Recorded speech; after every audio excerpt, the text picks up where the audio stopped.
আছেন, ভালো থাকবেন এই কামনায় শুরু করছি।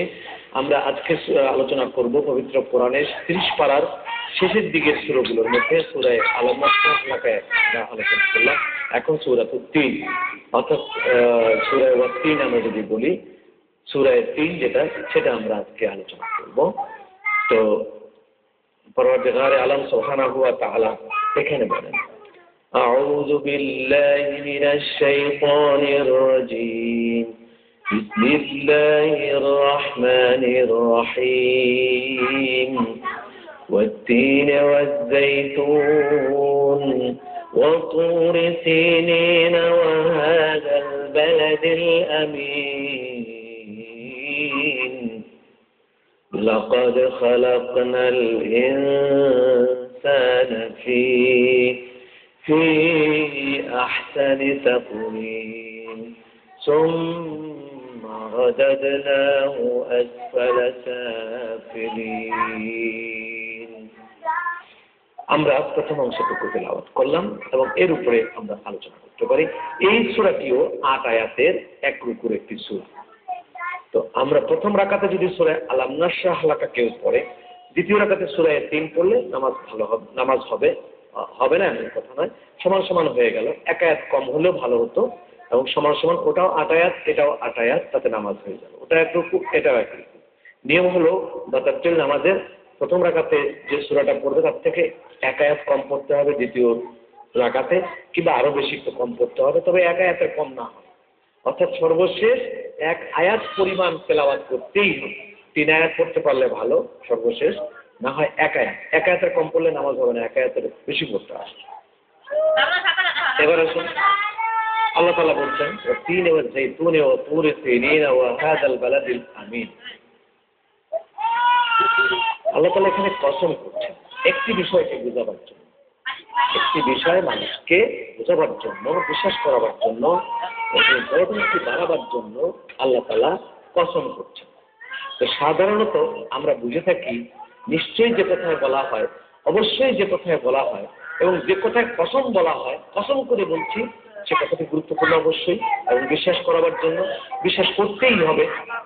সেজন্যই আল্লাহ তাআলা এখানে 3টা জিনিসের কসম করছেন, একটা তিন, একটি জাইতুন, আরেকটি তুর সিনিন। পরে আয়াতে আবার আরেকটা জিনিসের কসম করেছেন, ওয়া হাযাল বালাদিল আমিন। কসম হয় তাসমিয়া, কসম করছি আমি, শপথ করছি আমি তিনের, শপথ করছি জাইতুনের, শপথ করছি তুর সিনিনের, এবং শপথ করছি এই নিরাপদ শহর। তাহলে কয়টা শপথ হলো? 4টা জিনিসের শপথ আল্লাহ তাআলা করলেন একটি কথা বোঝাবার জন্য, সেটা হলো লাকাদ খালাকনাল ইনসানা ফি আহসানি তাকওয়িম সুম্মা রাদাদনাহু আসফালা সাফিলিন। এই দুটো সেন্টেন্সকে বোঝাবার জন্য এই কথাগুলো এতই গুরুত্বপূর্ণ যাতে মানুষ এটাকে বিশ্বাস করে, সেজন্য আল্লাহ তাআলা কসম করে বললেন। তিন, জাইতুন, তুর সিনিন এবং নিরাপদ শহর, 4টার কসম আল্লাহ তাআলা করলেন। তিন কাকে বলে? ডুমুরের ফল। ডুমুর, আমাদের দেশের ডুমুর, এটা ডুমুরকেই তিন দেয়। তো এতে প্রায় 10টা উপকার আছে ডুমুরের মধ্যে, আমরা আমাদের দেশে বুঝি না, কিন্তু এই ডুমুর প্রসেস করে পাওয়া যায়, প্যাকেট মধ্যপ্রাচ্যে পাওয়া যায়। এই জন্য এই জাইতুনের আবাদ এবং জৈতুনের আহার এটা মধ্যপ্রাচ্যে খুব বেশি লক্ষ্য করা যায়, প্রাচ্যেও আছে। তো ডুমুর এটা খুব ভালো একটা ফল, যদি আমাদের দেশে ফল হিসেবে এটাকে ওটা লক্ষ্য করা যায়, ঔষধি গাছ হিসেবে লক্ষ্য করা যায়। তারপরে হলো এই তিন, এটার কসম করলেন। 2 নম্বর কসম আল্লাহ করলেন জাইতুন। জাইতুন এটাও একটি ফল, এটা জলপাইয়ের মতো, কিছুটা জলপাইয়ের মতো বটে, কিন্তু স্বাদ এটা ভিন্ন স্বাদ। আমরা মিশরে ফাইয়ুম একটা শহর আছে ইসুফের ইসলামের, ওখানে জাইতুনের বাগান আছে। কারুন লেকে মিশরের পাশে দিয়ে জাইতুনের বাগান আছে। কাঁচা জাইতুন আমরা খেয়ে দেখেছি, সে কাঁচা জাইতুন গলার এই পর্যন্ত বেখবর হয়ে পড়ে, ওটাতে অ্যানাস্থেসিয়া একটা প্রভাব আছে, বসত এটাকে নির্বোধ করে দেয়, এত ঝাঁজ, অর্থাৎ মেন্থল জাতীয় কিছু আছে ওর মধ্যে, এবং কিছুটা তিতে, কিছুটা ঝাল, কিছুটা টক, এই সবগুলো মিলিয়ে হচ্ছে আস্বাদন। আর এটার ভিতরে একটি তেজস্ক্রিয়তা আছে, যেটা গলা পর্যন্ত মনে হচ্ছে যেন ঝাঁজ, কোনো কিছু খেলে বোঝা যায় না কিছু। তো এটাকে প্রসেস করে যখন খাওয়া হয় তখন সবচেয়ে বড় উপকার পেটে। তারপরে উপকার হলো দেহের রক্তের জন্য, রক্তে ক্যান্সার আসতে পারে নিয়মিত জৈতুন খেলে, অর্থাৎ ক্যান্সারের জার্মকে সে হত্যা করে যুদ্ধ করে। 2 নম্বর, পেটের গ্যাস সৃষ্টি হতে পারে, পেটকে ভালো রাখবার জন্য জৈতুনের বিকল্প নেই, আর রক্তকে পরিষ্কার রাখার জন্য জৈতুনের বিকল্প নেই। এই জন্য আল্লাহ তাআলা জৈতুনের কসম করেছেন। ও 3 জৈতুন ও তুর সিনিনা, আরেকটা কসম আল্লাহ তাআলা করেছেন তুর পাহাড় সিনিনা, যেটা আকাবা বন্দরের পাশে, কায়রো থেকে সুয়েজ খাল পাড়ি দিয়ে ডান দিকে ঘুরতে হয়, ইসরায়েলের বর্ডার দিয়ে উইউনে মুসা দিয়ে দক্ষিণ পূর্ব কোণ দিকে যেতে যেতে যেতে যেতে বেশ অনেক 500 কিলোমিটার হবে। সেখানে গিয়ে আকাবা বন্দরের কাছে সাইনা দ্বীপ একটা আছে, সেখানে একটি পাহাড় আছে, এই পাহাড়টার নাম তুরে সিনিন। আমরা বলি তুর পাহাড়, কিন্তু পুরো নামটা হচ্ছে তুরে সিনিন। সিনিন অর্থাৎ সাইনা, ওই এলাকাটার নাম হচ্ছে সিনিন, তুর হচ্ছে পাহাড়ের নাম, দুটো মিলিয়ে নাম হয়েছে তুরে সিনিন। এই তুরে সিনিনের কসম আল্লাহ তাআলা এই জন্য করলেন যে এই পাহাড়টাতে আল্লাহ তাআলা পৃথিবীতে কোনো মানুষকে আল্লাহর নূর দেখাবার জন্য নির্ধারণ করেছিলেন এই তুরে সিনিনকে, তুর পাহাড়কে। এখানে আল্লাহ তাআলা সাইয়েদনা মুসা আলাইহিস সালামকে তার নূর দেখিয়েছিলেন। চলুন এ পর্যায়ে আমরা একটা ছোট্ট বিরতিতে যাই, ফিরে এসে আবার কথা খেদমতে ফিরে এলাম। তুরে সিনিনটা, তুর পাহাড় 8600 ফিট এর উচ্চতা, জমিন থেকে 8600 ফিট, প্রায় 11 কিলোমিটার লম্বা এই পাহাড়। অন্যান্য পাহাড়গুলো কিন্তু কালো, আর তুর পাহাড় এটা কোথাও কোথাও ক্রিম কালার, কোথাও কোথাও লালচে, লাল রঙের পাথর। পাথরগুলো ভাঙলে ভেতরে একদম ডায়মন্ডের মতো। তো এই তুর পাহাড়ে মুসা আলাইহিস সালামের সাথে আল্লাহ তাআলা কথা বলেছিলেন, তুর পাহাড়ে তাওরাত কিতাব নাজিল করেছিলেন, তুর পাহাড়ে মুসা আলাইহিস সালামের সাথে কথা বলেছিলেন, এবং এই তুর পাহাড়ে মুসা আলাইহিস সালাম বলেছিলেন, আল্লাহ আমি আপনাকে দেখবো, আপনার নূর দেখবো। আল্লাহ তাআলা বলেছিলেন তুমি দেখতে তো পারবা, দেখা পর্যন্ত তুমি থাকতে পারবা, তো নূর সরাসরি তুমি দেখতে পারবে না, তো পাহাড়ের দিকে তাকাও, ওখানে আমার একটু নূরের ছোঁটা মেরে দেই, যদি তুমি তাকাতে পারো দেখো। পাহাড়ের দিকে তাকাবা, সরাসরি নূরের দিকে তাকাতে পারো, পাহাড়ের দিকে দেখো, ওখানে আমি নূর ফেলছি, তো সেখানে তাকাতে পারো কিনা দেখো। তো আল্লাহ তাআলা একটু নূরের ছোঁটা এই তুর পাহাড়ে ফেলে দিলেন, সামান্য হাজার হাজার ভাগের 1 ভাগ, কোটি কোটি ভাগের। কিন্তু মুসা আলাইহিস সালাম ওদিকে তাকাতে পারলেন না। যেই পাহাড়ের দিকে তাকাতে গেলেন, মুসা আলাইহিস সালাম কিছুক্ষণের জন্য বেহুশ হয়ে মুসা আলাইহিস সালাম বেহুশ হয়ে পড়ে গেলেন। তো সেই নূর মুসা আলাইহিস সালাম দেখতে পারলেন না। অথচ আল্লাহ তাআলা, আল্লাহর হাবিব যখন সিদরাতুল মুনতাহা থেকে উপরে যাবেন, তো ফেরেশতা বারবার বলছিল ইম্পসিবল ফর মি হুজুরে, উপরে যেতে পারবো না, ওখানকার যে আলো আছে উপরে ঊর্ধ্ব জগতের আরশ পর্যন্ত, সে আলো এত তীব্র যে ওই আলোতে আমি জ্বলে পুড়ে ভস্ম হয়ে যাবো, ছাই পাওয়া যাবে না, আমি বাষ্প হয়ে যাবো। তো হুজুর বললেন তুমি যাবে কি করে? জিবরিল হেসে বলেছিল, হুজুর কি বলেন আপনি, সেই নূর তৈরি করা হয়েছে যেটা দিয়ে আমি জ্বলে পুড়ে বাষ্প হব, সেটা আপনার নূর দিয়ে বানানো হয়েছে। আপনার নূর থেকে অল্প কিছু একটা অংশ নিয়ে, হাজার হাজার ভাগের 1 ভাগ নিয়ে বানানো হয়েছে, আর আপনি যেতে পারবেন না, কে যাবে? এই হলো রাসূলুল্লাহ। এই জন্য রাসূল পাক সাল্লাল্লাহু আলাইহি ওয়াসাল্লামকে এমন এক নূর দিয়ে বানিয়েছেন, আল্লাহ রাসূলই আল্লাহ পাককে সঠিকভাবে প্রত্যক্ষ করতে পারেন, দেখতে পারেন। কিন্তু সেটা মুসা আলাইহিস সালামের জন্য সম্ভব হয় নাই। এই তুর পাহাড় 8600 ফিট, এই পাহাড়ে আমরা গিয়েছিলাম, 2বার জীবনে উঠেছিলাম। এই পাহাড়ের কসম আল্লাহ তাআলা করেছেন। তারপরে 4 নম্বর কসম যেটা করেছেন, ওয়াহাদাল বালাদিল আমিন, নিরাপদ শহর। বালাদিল আমিন, নিরাপদ শহর। কোনটা? মক্কাতুল মুকাররমা। মক্কাতুল মুকাররমাকে নির্বাচন করলেন আল্লাহ তাআলা কয়েকটি কারণে।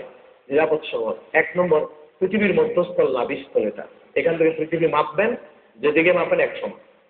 2 নম্বর হচ্ছে সাইয়েদুনা আদম আলাইহিস সালাম পৃথিবীতে আসার পর আল্লাহকে বলেছিলেন অন্তত বছরে একটা জায়গা আমাকে দেখাই দিয়ে আসবেন, আমি খুশি হব। আদম আলাইহিস সালামকে ফেরেশতা নিয়ে গেলেন এবং ওই মক্কা শরীফের ঘরের কাছে নিয়ে গেলেন। জায়গাটা কেমন লাগছে বলে, বেশ, থাকতে আমার যেমন লাগছে এখন ওরকম লাগছে। যেখানে একটা ঘর তৈরি করেন, সেই ঘরটার নামই হচ্ছে কাবা, বাইতুল্লাহ। আদম আলাইহিস সালাম তার পায়ের গিরা পর্যন্ত বানাইছিলেন।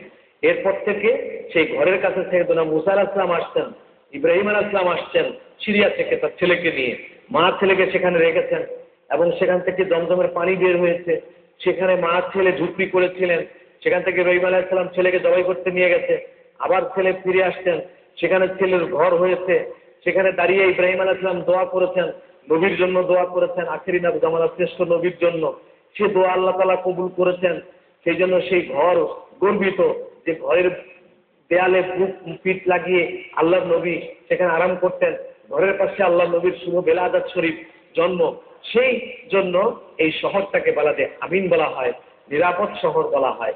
যে শহরে আল্লাহর ঘর আছে, যে শহরে মা হাজেরা আলাইহিস সালামের মাজার আছে, যে আল্লাহর ঘরের পাশে ইসমাইল আলাইহিস সালামের মাজার আছে, যে ঘরের কাছে 70 জন নবীর মাজার আছে মাতাফের মধ্যে, যেখানে মাকাম ইব্রাহিমের মতো বেহেশতের পাথর আছে, যেখানে জমজমের মতো বেহেশতের কুয়া আছে, ওর নিচে পাথর আছে, যেখানে জবল আবু কুবাইসের উপরে হিজর আল আসওয়াদের মতো পাথর ছিল, হিজর আল আসওয়াদ পাথর আছে যেখানে, যেখানে সাফা ও মারওয়া কোরআন শরীফে আছে, সাফা ও মারওয়া যেখানে আছে, যেখানে সাফা মারওয়া আছে, যেখানে জবলে সাফা মারওয়া আছে, যেখানে ইব্রাহিম আলাইহিস সালামের ইসমাইল আলাইহিস সালামের পায়ের দাগওয়ালা পাথর আছে, ইব্রাহিম আলাইহিস সালামের পায়ের দাগওয়ালা পাথর আছে, যেখানে এত বরকতের জায়গা, যেখানে আল্লাহর ঘরের দরজা মুলতাজাম আছে, যেখানে পাথর আছে, বেহেশতের পাথর আছে, আদম আলাইহিস সালামের আংটির পাথর ছিল, সেটা আল্লাহ তাআলা বলছেন এখানে রেখে আংটি চলে যাও তুমি ভারতবর্ষে। আদম আলাইহিস সালাম ভারতবর্ষে চলে আসলেন, ওই আংটি পরবর্তীতে ওই পাথর আল্লাহ তাআলা ওখানে লাগিয়ে দিলেন। সেই বেহেশতের পাথর যেখানে আছে, রুকনে ইয়ামানি যেখানে আছে, শরীফ যেখানে আছে, 70 জন নবীর মাজার শরীফ যেখানে আছে, এখন তো নাই, মাটির নিচে মাজার। এই মুবারক জায়গায় শহর, যে শহরে এতগুলো জিনিস আছে, যেই শহরে জবল রহমত আছে, যেই শহরে জবল সৌর আছে, যেই শহরে জান্নাতুল মুআল্লা আছে, যেই শহরে আমার নবীর স্ত্রী উম্মুল মুমিনিন মা খাদিজা আছে, যেই শহরে তার ছেলে আছে, যেই শহরে আব্দুল্লাহ হযরতে হাজী ইমদাদুল্লাহ মুহাজির মক্কি আছে, যেই শহরে মা আসমা বিনতে আবি বকর আছে, আবু বকরের মেয়ে আছে, সেই শহরের কসম আল্লাহ তাআলা করেছেন, ওয়াহাদাল বালাদিল আমিন। এই 4টা জিনিসের কসম আমি তোমাদেরকে করলাম।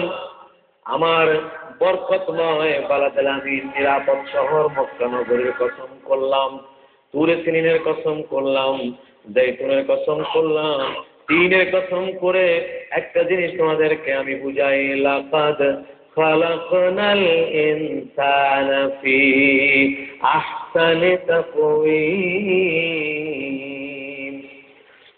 পৃথিবীতে পরওয়ারদিগারে আলম খালাকাল্লাহু তাআলা কুল্লাল আশিয়া, সব জিনিস আল্লাহ তাআলা হুকুম দিয়ে বানিয়েছেন, হয়ে যাও হয়ে যাও। কিন্তু 4টা জিনিস আল্লাহ হুকুম দিয়ে বানান নাই, বড় আদর করে নিজের কুদরতের হাতে তৈরি করেছেন। 4টা জিনিসের 1 নম্বর কলম, 2 নম্বর আরশ, 3 নম্বর বাবা আদম, 4 নম্বর 8টা বেহেশতের একটা বেহেশত। লাকাদ খালাকনাল ইনসানা মিন সুলালাতিন মিন তিন, লাকাদ খালাকনাল ইনসানা ফি আহসানি তাকওয়িম। সব জিনিসকে আল্লাহ তাআলা হুকুম দিয়ে বানিয়েছেন। এই 4টা জিনিসকে আল্লাহ তাআলা হুকুম দিয়ে বানান নাই। তার মধ্যে একটা মানুষ, মানুষের আদি পিতা বাবা আদম, বাবা আদম থেকে আমরা, বাবা আদম থেকে বাবা আদমের শরীর থেকে আমরা, এক পদার্থ থেকে আমরা, আর বাবা আদমের দেহের বাম দিকের পাঁজর থেকে মা হাওয়া আলাইহিস সালাতু ওয়াস সালাম। চলুন এই পর্যায়ে আমরা আরেকটা বিরতিতে যাই, ফিরে এসে আবার কথা বলছি। ফিরে এলাম, আমরা কথা বলছিলাম সাইয়েদনা আদম আলাইহিস সালাতু ওয়াস সালামকে নিয়ে, যে আল্লাহ তাআলা তাকে নিজে কুদরতের হাত দিয়ে বানিয়েছেন, আর তারপর তার পিঠের উপর দিয়ে আমাদের উপাদান, তার পিঠের মেরুদণ্ডের ভিতরে আল্লাহ তাআলা বলছেন, লাকাদ খালাকনাল ইনসানা মিন সুলালাতিন মিন তিন সুম্মা জাআলনাহু নুতফাতান ফি ক্বারারিম মাকিন। প্রথম মানুষটি আমি হাত দিয়ে তৈরি করলাম সুন্দর করে। ওই মানুষটির পিঠের মেরুদণ্ডের ভিতরে দিয়া এমন একটা উপাদান দিয়ে দিলাম, ওই উপাদান একসঙ্গে স্থির থাকে না, শুধু চলাফেরা করে। এক সময় বিশেষ একটি পদ্ধতিতে মা বাবা যখন মিলিত হয়, সন্তান তার মায়ের উপরে দিয়ে জায়গা নেয়। বাবা আদম আলাইহিস সালাতু ওয়াস সালামকে আল্লাহ তাআলা ওইভাবে তৈরি করলেন, তার থেকে আল্লাহ তাআলা আমাদেরকে এইভাবে তৈরি করলেন, সে কথাটাই আল্লাহ তাআলা বলছেন, লাকাদ খালাকনাল ইনসানা ফি আহসানি তাকওয়িম। পৃথিবীর বড় থেকে বড়, ছোট থেকে ছোট যত জিনিস আল্লাহ তাআলা শুধু হুকুম দিয়ে বানাইছেন, পৃথিবীর থেকে 9,13,00,000 গুণ দূরে, মাইল দূরে, 13,00,000 গুণ বড় সূর্য আল্লাহর বানাইতে 1 সপ্তাহ লাগে নাই, একদিন লাগে নাই, শুধু বলেছেন হও আর হয়ে গেছে। এত বড় একটা বিস্ফোরণ হলো, যেই বিস্ফোরণে 20 কোটি তারকা আকাশের সেই মিল্কি ওয়েতে একটা তারকা ছোট সূর্য থেকে 10,000 গুণ বড়, বড়টা সূর্য থেকে 1,35,00,000 গুণ বড়, এরকম বড় লেস 20 কোটি তারকা এক স্ফুলিঙ্গের মাধ্যমে হয়ে গেল।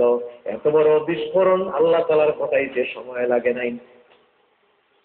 12,500 কিলোমিটার লম্বা আটলান্টিক মহাসাগর বানাইতে আল্লাহ তাআলার সময় লাগে নাই। কিন্তু এই মানুষ আপনাকে আমাকে আল্লাহ তাআলা বানাইতে সময় লাগলো কত?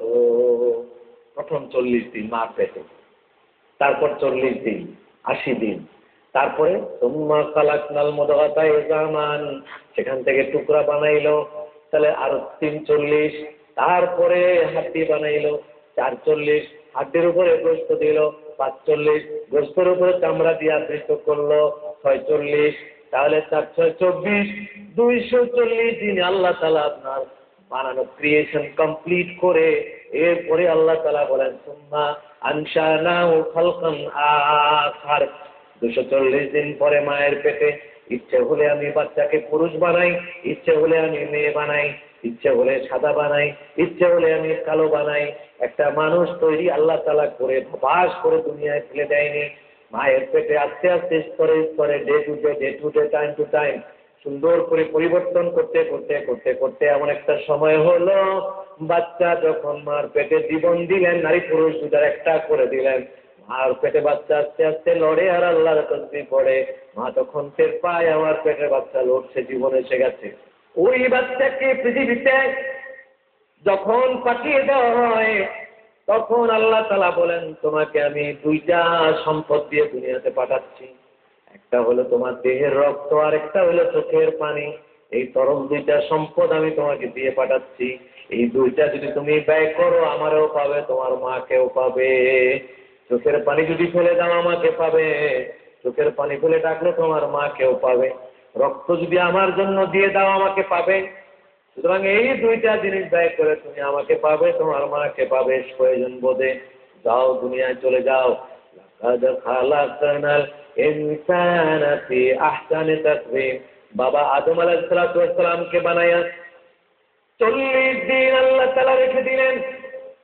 40 দিন পরে বাবা আদম আলাইহিস সালাতু ওয়াস সালাম মাথা উঠাচ্ছেন না, আল্লাহ তাআলা বলে দিলেন আদম ইরফা রাসাকা ওয়া তাকাল্লাম, কথা বলো, মাথা উঠাও।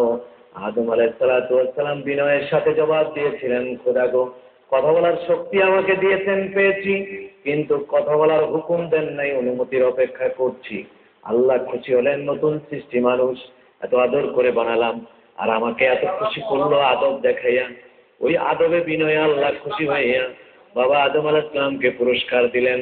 1 নম্বর পুরস্কার হলো লাকাদ খালাকনাল ইনসানা ফি আহসানি তাকওয়িম, পৃথিবীতে আমার সৃষ্টি বলে যাই আছে, সমস্ত সৃষ্টির মধ্যে মানুষ তোমার চেহারাটা আমি আল্লাহ তাআলা সুন্দর করে বানিয়ে দিলাম, এর চাইতে সুন্দর আমি আর কিছুই বানাই নাই। জিন বলেন, ফেরেশতা বলেন, জীব জানোয়ার পশু পাখি যাই বলেন না কেন, চাঁদ বলেন, সূর্য বলেন, মানুষের চেহারার চাইতে সুন্দর আর কিছু নয়। সবচাইতে সুন্দর করে আল্লাহ তাআলা মানুষকে তৈরি করেছেন।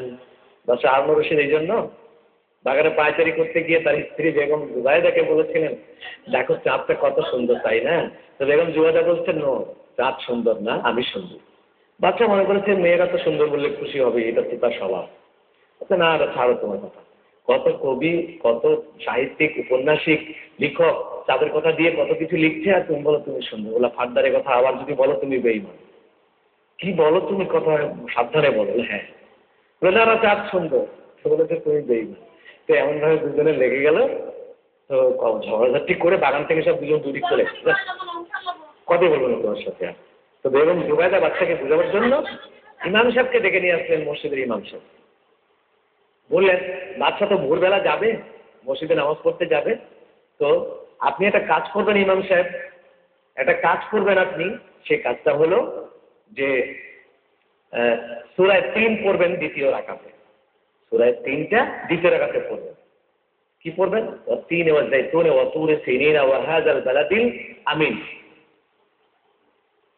এই পর্যন্ত। লাকাদ খালাকনাল ইনসানা ফি আহসানি তাকওয়িম, এই জায়গায় পড়বেন আপনি কি জানেন?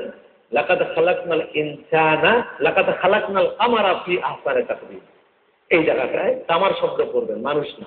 চাঁদ সবচেয়ে সুন্দর, এই অর্থ হবে এই আয়াতটা পড়বেন। তারপর যা হবে আপনার, আমি আছি, চিন্তা করবেন না। যদি আমরা এখান থেকে বাকি আলোচনা আজকে আর শেষ করতে গেলে আমরা সুন্দরভাবে শেষ করতে পারবো না। আমরা এই আলোচনাকে বাকি সামনের পর্বে ইনশাআল্লাহুল আজিজ আমরা এই আলোচনা করব। আপনাদের শুভকামনা করে এখানে শেষ করছি। আসসালামু আলাইকুম ওয়া রাহমাতুল্লাহি ওয়া বারাকাতুহু।